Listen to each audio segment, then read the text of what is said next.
Hi fam, ಎಲ್ಲರಿಗೂ ನಮಸ್ತೆ. Welcome back to my YouTube channel. Video ಮಾಡಿ ತುಂಬ ದಿವಸ ಆಗಿತ್ತು. ಸೊ ಇವತ್ತಿನ ವಿಡಿಯೋ ಏನು ಅಂತ ಯೋಚನೆ ಮಾಡ್ತಾ ಇದ್ದೀರಾ? ಇವತ್ತಿನ ವಿಡಿಯೋ ಬಂದ್ಬಿಟ್ಟು ನ್ಯಾಚುರಲ್ ಆಗಿ ಹೋಮ್ ರೆಮಿಡಿನ ಹೇಳ್ತಾ ಇದ್ದೀನಿ. ಎಲ್ಲರ ಮನೆ ಬಾಗಿಲಲ್ಲೂ ತುಳಸಿ ಗಿಡ ಇದ್ದೇ ಇರುತ್ತೆ.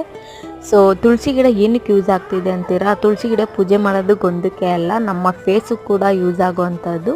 ಸೊ ತುಂಬ ನ್ಯಾಚುರಲ್ ಆಗಿರುತ್ತೆ. ಯಾರ್ಯಾರೆಲ್ಲ ಫೇಸ್ ಪಿಂಪಲ್ಸಿಂದ ಸಫರ್ ಆಗ್ತಾ ಇದ್ದೀರಾ, ಫೇಸಲ್ಲಿ ತುಂಬಾ ಡಾರ್ಕ್ ಸರ್ಕಲ್ಸ್ ಇದೆ, ಪಿಂಪಲ್ಸ್ ಆಗಿರೋ ಕಲೆ ಹಾಗೆ ಇದೆ, ಹೋಗ್ತಾ ಇಲ್ಲ ಅಂತ ಇರೋರಿಗೆ ಈ ನ್ಯಾಚುರಲ್ ರೆಮಿಡಿ ಯೂಸ್ ಆಗುತ್ತೆ. ಸೊ ತುಳಸಿ ರಸನ ಮತ್ತು ಒಂದು ಚಿಟಿಕೆ ಅರಿಶಿನ ಪುಡಿನ ಬೆರೆಸಿ ಫೇಸ್ಗೆ ಮಸಾಜ್ ಮಾಡಿ ಮಾರ್ನಿಂಗ್ ಅದನ್ನು ತಣ್ಣೀರಲ್ಲಿ ವಾಶ್ ಮಾಡೋದ್ರಿಂದ ನಿಮ್ಮ ಫೇಸಲ್ಲಿರುವಂತಹ ಡಾರ್ಕ್ ಸರ್ಕಲ್ಸು, ಪಿಂಪಲ್ಸು, ಆಯಿಲಿನೆಸ್ ಎಲ್ಲ ಕಂಟ್ರೋಲ್ ಆಗುತ್ತೆ. ಸೊ ಯಾರ್ಯಾರೆಲ್ಲ ನನ್ನ ಯೂಟ್ಯೂಬ್ ಚಾನಲ್ ನೋಡ್ತಾ ಇದ್ದೀರಾ, ಈ ವಿಡಿಯೋ ನಿಮ್ಗೆ ಇಷ್ಟ ಆಗಿದೆ ಯೂಸ್ ಮಾಡಿ, ನನಗೆ ಲೈಕ್ ಮಾಡಿ, ಕಮೆಂಟ್ ಮಾಡಿ. ನೆಕ್ಸ್ಟ್ ವಿಡಿಯೋಗಾಗಿ ವೆಯ್ಟ್ ಮಾಡಿ. Thank you so much.